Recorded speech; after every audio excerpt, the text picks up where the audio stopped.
Começamos o assunto Mercadão da Bola falando mais especificamente dos cariocas e eu falo com você do Flamengo. Bora, Leirão. Pedro, especulado se o Harry Kane sair mesmo lá do Tottenham, o Pedro poderia ser contratado para o lugar dele.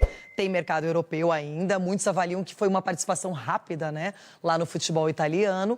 E fora isso, Claudinho, hein? Essa é uma contratação que se vier... Ó, Flamengo, positivo. Loirão, em relação ao Pedro, você falou da passagem dele rápida pelo futebol italiano, o retorno dele para o futebol brasileiro. Ele não consegue, de alguma maneira, ser titular absoluto do Flamengo, né? Sempre há um revezamento com o Gabigol, com ele. Normalmente ele fica mais no banco do que joga. Houve em algum momento o interesse de vir para o futebol paulista. Ele permaneceu no Flamengo e depois começou a se destacar.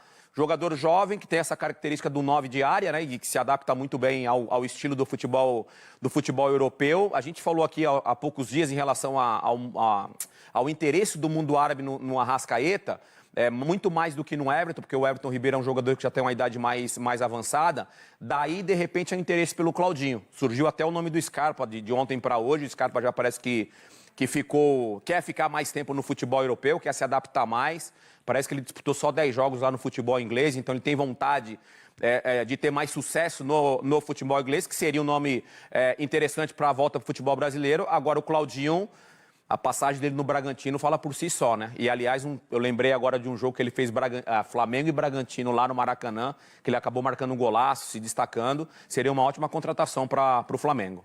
O Flamengo tá de olho no mercado e só com qualidade. Jogadores diferenciados e necessários para o Sampaoli. Veio o Alan, veio o Rossi, De La Cruz, o River tá lá atrás. mas é ou De La Cruz ou Claudinho. E agora tem o Wendel, que o Palmeiras queria, meio que abriu mão, né? E Scarpa. Agora sim, não, o Scarpa não vai rolar, mas assim, é uma movimentação de mercado do Flamengo que já tem um vasto elenco em comparação com o Palmeiras. Ainda o Palmeiras estagnadinho Ninguém ali. se movimenta no mercado na América do Sul como o Flamengo. Ninguém. A gente está falando de contratar o Alan, a gente está falando de ir atrás do Claudinho, a gente está falando de trazer o Luiz Araújo, E cifras que ninguém consegue a gente está falando de acompanhar, né, Wendel. Pedro? Se você somar isso aí tudo, você vai somar coisa de investimento de 5, 6, 7 clubes talvez, dependendo do clube, 10 clubes no Brasil. É isso. A realidade de negociação, a realidade de janela de Flamengo é absolutamente fora da curva. Você pega para ver o Palmeiras tentando baixar o preço de um Wendel, o Flamengo querendo chegar para ter o Wendel e mais alguns. Você pega o Vasco, que gastou 110 milhões na maior janela de sua história. 110 milhões o Flamengo paga um jogador, muitas vezes. Entendeu? Você pega até o próprio Atlético Mineiro, que a gente pode sugerir que tem uma capacidade, tenta fazer uma composição, trazer o cara pagando luva, sem trazer... É algo totalmente fora da curva, William. Eu não consigo nem comparar o Flamengo com outro time brasileiro quando papa a janela. Não tem como. Que time brasileiro hoje senta para conversar na mesa com o Zenit para comprar o Claudinho? Nenhum, né? Você não tem nada que chegue perto. Você não tem. E aí eu acho que muitas vezes quando o povo fala, pô, mas vocês também querem que o Flamengo ainda não. O Flamengo ele se coloca numa situação muito superior aos outros. E aí, outro ponto também que é bom frisar, mérito de quem se organizou. Mérito de quem tem dinheiro em caixa, mérito de quem sabe o tamanho da sua torcida, potencializa a receita, tudo mais. Beleza, legal. Mas não dá nem para comparar.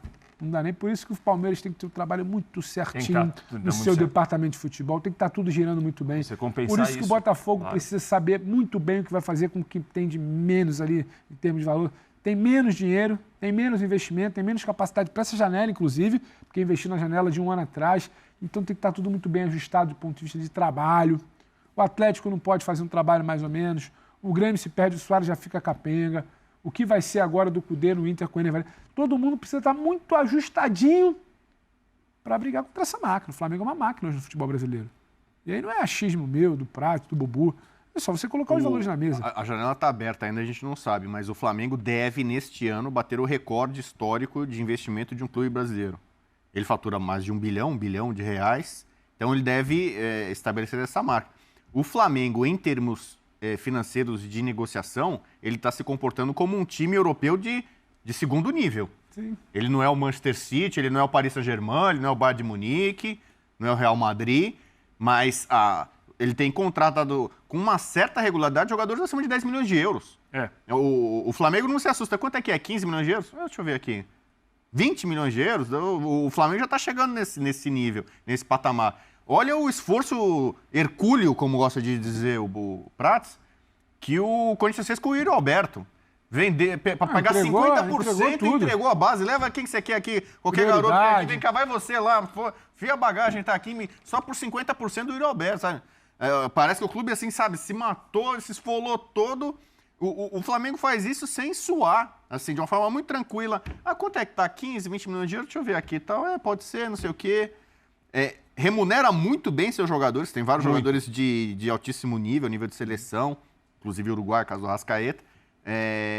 Comissão técnica também de alto nível, também na questão financeira. Quer dizer, a situação do Flamengo hoje é realmente de causar inveja a todos os outros clubes. Eu só acho que o único senão dessa história toda, concordo com vocês, é uma realidade que ninguém tem no Brasil, tanto para uns e nada para outros, quase nada para outros. E aí, mérito do clube que se preparou para isso. Eu só acho que muitas vezes se cria uma situação, quase que um fetiche para contratar. E às vezes nem precisa contratar.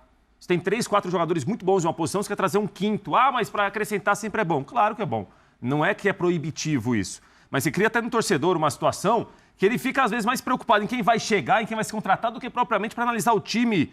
Em 5 ou 6 jogos, talvez o time não consiga jogar tão bem. Em algum momento, mas é que eu acho que o Flamengo difícil. ele se olha no espelho hoje, ele se enxerga como um time que não dá para simplesmente ficar acomodado com esse jogador aqui que não está rendendo. Eu tenho condição de trazer um Claudinho para dividir espaço com o Arrascaeta, que já não emenda 3, 4 jogos. Claudinho não seria o tipo, Everton, que talvez já está no outro momento de carreira. Não precisa criar tanto assim. Tem gente que é muito boa. O Flamengo se coloca numa situação de que fazer um break, eu quero ter Claudinho Arrascaeta. Everton Ribeiro. Everton Ribeiro já está acabando. Uma hora vai acabar. E para variar, o alvo é sempre o Everton Everton já vem Ribeiro. grande. Mas é isso. Vamos para o intervalo, a gente volta já, que estourou o tempo do programa.